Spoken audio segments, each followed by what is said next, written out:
Assalamualaikum warahmatullahi wabarakatuh. Salam Rahayu, Rahayu, Rahayu. Jumpa lagi dengan saya di channel New Adi Seluler Tutorial. Di kesempatan kali ini saya mendapatkan paketan yaitu dari sahabat subscriber, teknisi juga dengan alamat Kalimantan Timur. Ini beliau lokasinya cukup jauh teman-teman. Kita coba untuk unboxing dulu, yaitu untuk membongkar di bagian isi paketannya. Jadi beliau sudah konsultasi via WhatsApp untuk menanyakan sebuah kerusakan, yaitu beberapa kerusakan dan juga ada beberapa handphone. Kita coba untuk unboxing dulu. Oke, setelah untuk di bagian packing kita bongkar, dan ini adalah bagian kita lepas untuk di bagian membuka dashboard yang terdapat unit infonya. Oke, ada kertas titipan lampiran. Saya coba untuk membaca sebentar, ada beberapa unit info dan juga ada penjelasan kerusakannya teman-teman.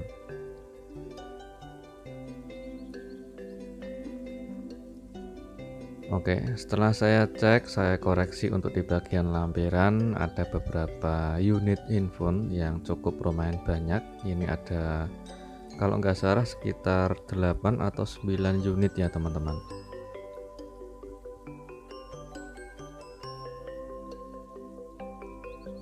Oke, ini adalah bagian handphonenya yang tadi sudah kita bongkar, dan sekarang di tahap ini saya mengerjakan di bagian Samsung A23 dengan kondisi no backlight atau kondisi kerusakannya itu adalah bagian lampu LCD-nya. Setelah saya koreksi untuk di bagian kamera belakang ada bagian yang tertutupi, dan sedangkan untuk di bagian LCD-nya ini saya koreksi, ternyata ada bekas lem di bagian LCD-nya. Jadi ini video sengaja saya ambil yaitu untuk menghindari salah paham saja teman-teman, agar mulai dari awal pengerjaan sampai selesai agar tidak ada salah paham. Oke, setelah saya koreksi, saya koneksikan menggunakan charger. Terlihat jelas saat saya kasih senter di bagian layar LCD-nya ada logo tanda petirnya ya teman-teman. Namun untuk LCD-nya ini sangat gelap sekali. Kalau tidak kita kasih senter seperti ini, itu nggak bakalan kelihatan teman-teman. Untuk persentase baterainya, setelah saya tunggu beberapa menit kemudian sudah naik di angka 4%. Jadi untuk kondisinya handphone ini menyala teman-teman. Namun untuk lampu LCD-nya itu padam atau lampu LCD-nya tidak mau menyala. Oke, kita bongkar dulu untuk di bagian handphonenya. Kita lepas SIM tray-nya. Di bagian ini backdoor-nya sudah terlepas ya teman-teman, karena sudah dibongkar sama beliau.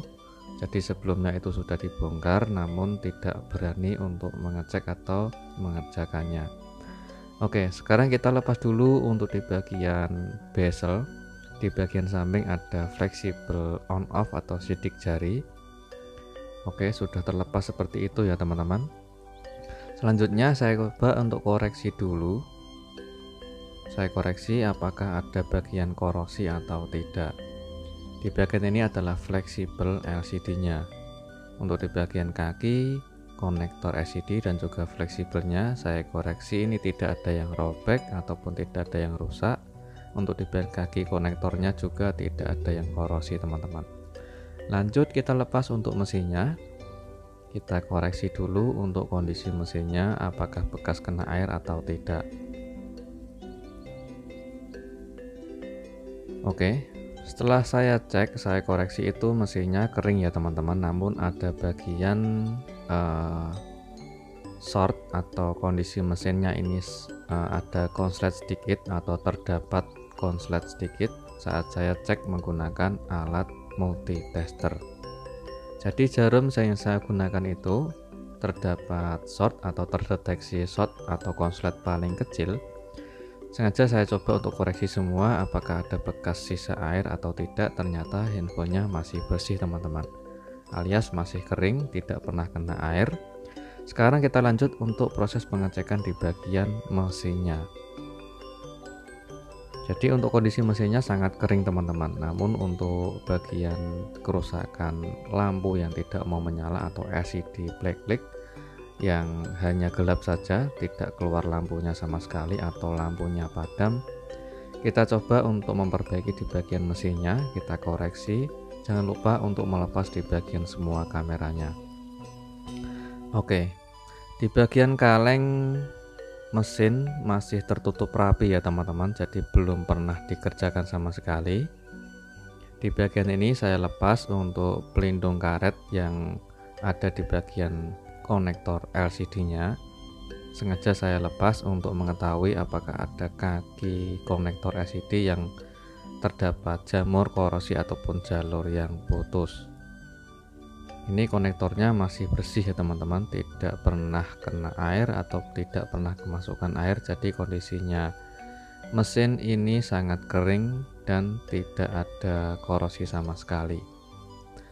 Oke, setelah kita koreksi di bagian mesin itu masih kering dan masih bersih, selanjutnya di bagian kaleng yang tertutup oleh kaleng ini kita bongkar, yaitu di bagian kaleng yang menutupi di bagian mesin. Ini ada bagian komponen yang terdapat IC lampu dan juga terdapat IC CPU dan juga MMC di bagian tengah. Jadi untuk melepas atau membongkar kalengnya ini harus ekstra hati-hati ya teman-teman, agar tidak merusak di bagian mesin atau PCB dan juga tidak merusak di bagian IC ataupun komponen yang terdekat di bagian kalengnya. Kita lepas atau kita cari celah, yaitu untuk memotong di bagian kalengnya. Kita potong sebagian saja yang ada bagian area komponen IC lampunya. Setelah saya melepas atau membuka di bagian kaleng, itu terdapat ada bagian yang hangus atau gosong ya teman-teman. Oke, perhatikan di bagian ini solasi yang warna kuning itu adalah solasi anti ground. Yang saya tunjuk itu terdapat gosong atau hangus. Kita coba untuk melepas di bagian kalengnya dulu agar bisa lebih jelas untuk di bagian area yang hangus atau gosong. Oke, terdapat IC CPU ya teman-teman, jadi harus ekstra hati-hati untuk melepas kalengnya. Jika kalian tidak hati-hati nanti bisa menyebabkan IC CPU atau juga menyebabkan CPU mati ataupun handphone mati total. Oke, di bagian ini yang saya tunjuk tadi itu adalah bagian coil IC lampunya. Jadi untuk coil yang terdapat hangus atau gosong itu adalah bagian coil. Jadi kita coba untuk melepas coilnya dulu. Kita angkat menggunakan blower. Untuk panasnya blower saya menggunakan di angka 3 teman-teman. Terlihat jelas untuk di bagian samping coil itu ada bagian yang gosong ya teman-teman. Di bagian bawah coil itu ada bagian yang gosong. Jadi positif untuk di bagian coilnya itu bermasalah. Kita siapkan untuk coil yang akan kita ganti, yaitu untuk pengganti coil yang sudah hangus atau gosong atau konslet. Saya ambil coil dari komponen mesin bekas ya teman-teman. Itu persamanya sangat banyak sekali untuk di bagian coil. Kalian bisa mengambil mesin apa saja yang terpenting itu adalah bagian coilnya itu diameternya sama, dan juga untuk di bagian ukurannya harus sama. Jadi setelah kita coba untuk melepas coilnya, bisa dicek terlebih dahulu menggunakan alat musti apakah mesin kembali short atau tidak setelah kita ambil coilnya. Setelah kita ganti juga harus dicek terlebih dahulu untuk kondisi mesinnya. Di tahap ini setelah saya ganti dan saya koreksi menggunakan alat musti, handphone atau kondisi mesin sudah tidak short. Sekarang kita coba untuk ngetes di bagian layar LCD-nya atau di bagian lampu LCD-nya tampil atau tidak teman-teman. Oke, kita coba untuk koneksikan menggunakan charger, dan alhamdulillah untuk di bagian LCD-nya sudah keluar gambarnya ya teman-teman. Jadi sudah tampil untuk LCD-nya dan juga lampu LCD-nya kembali normal. Untuk persentase baterai sudah naik di angka 10%. Kita coba untuk menyalakan handphonenya. Oke, kita coba untuk nyalakan handphonenya, dan alhamdulillah untuk di bagian layar LCD-nya sudah kembali tampil teman-teman. Jadi untuk mengatasi di bagian lampu yang padam atau di bagian LCD itu gelap, tidak mau menyala, di bagian lampunya itu mati, cara pertama kita koreksi dulu untuk di bagian seperti tadi, yaitu di bagian konektor LCD ataupun di bagian kaki konektor soket LCD yang terdapat di bagian fleksibel LCD maupun di bagian soket LCD yang ada di bagian mesin teman-teman. Alhamdulillah untuk di bagian kontras ini bisa berjalan dengan normal dan LCD-nya pun sudah kembali berfungsi dengan normal beserta touchscreen-nya bisa berfungsi dengan normal teman-teman.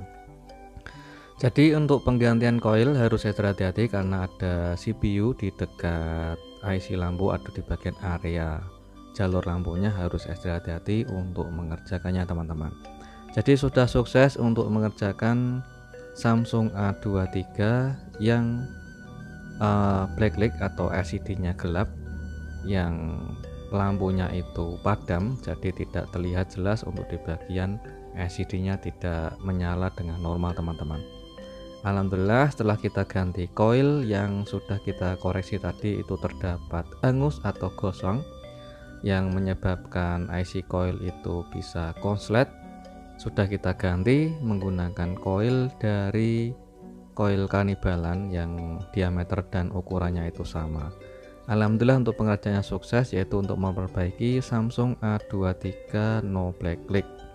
Oke, nantikan saja untuk episode selanjutnya, dan semoga untuk tutorial kayak ini bermanfaat, dan jumpa lagi di tutorial berikutnya.